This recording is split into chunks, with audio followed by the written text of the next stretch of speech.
Miriam, let me ask you this. Like in recovery, usually the addict will go through what we call an aha moment where they go, oh, I get it. And then they'll start to find their recovery and they'll start moving in that direction.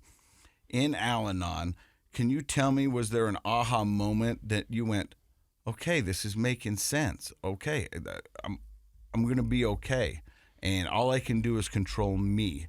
And I'm going to be okay with that and see where this goes. Did you have an aha moment?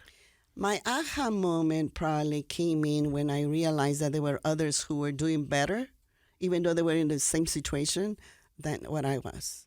My aha moment came with, okay, I can breathe. I have people around me that understand my situation. They're going through it, and they're okay. I mean, it's a struggle every day for them because some of them, their children or their wives or whatever, they're still in active addiction. But nevertheless, they were still okay. They were living and they were smiling and they were enjoying themselves. That was my aha moment. Now, on this podcast, a lot of times we talk about addiction, and the opposite of addiction is what, Dr. Matt? I think we'd say it's connection. And it sounds like, that's what they're going through. So for your experience, I was just thinking the contrast of the two things you just said. You're a religious person who enjoys your church's community, right? Mm-hmm. But even though those are loving, supportive people in your church, you didn't feel like you could really open up and talk to them because they didn't. At least you thought, they wouldn't relate to what you were going through. Right. And so that's no fault of their own, but that's just how it was. When you went to Al-Anon, you were with another group of loving, caring people, but that connection empowered you. I could see as you were telling that story, the smile that came to your face, a look of relief as you were remembering that feeling, because now you're connected with other people that are going through the same thing. And you could see that they were a little bit ahead of you. Correct. They were doing well, even though they were still struggling with the awful addiction and with their loved one. It seems like that inspired you to connect with them. See, I perceive, I might be wrong, okay? I perceive that my church people, my friends, they didn't have the skills that I needed, okay? Mm-hmm. They were loving me, and they were praying for me, and they were praying for my loved one. And that is wonderful because that supported me, okay? Sure.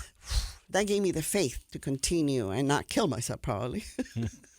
But with my other friends, with the Al-Anon friends, it was a different support. It was, okay, they're like me. They've gone through similar situations as you, and they've dealt with it. And I was not ashamed. I was not ashamed because they were going through the same things. And and that's a powerful type of connection. You also mentioned Alateen, which working a lot with teenagers as I do.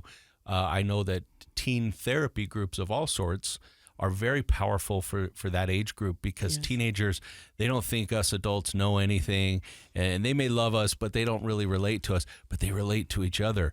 Just like a mother who and a wife, an adult who is struggling with a loved one who has an addiction, you're going to connect better with somebody who's in your position of life. Correct. And that is such an important part of healing, is knowing we're not alone and having somebody who can sort of connect and mentor us a little bit. This is what I did, and this is what we're doing.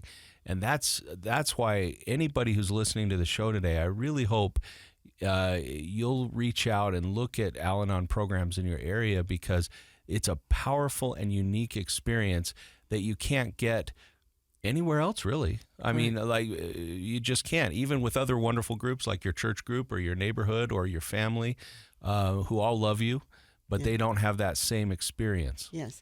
And the tools and the literature and the programs that they have a social program that they're going to have very soon. It's going to be a prize, where you have connection and games and stuff like that. The Al-Anon has a camp that, the kids do their own program. And it is, let me tell you, it floors you. It's fascinating because they're facing the same things and they had to make the same choices.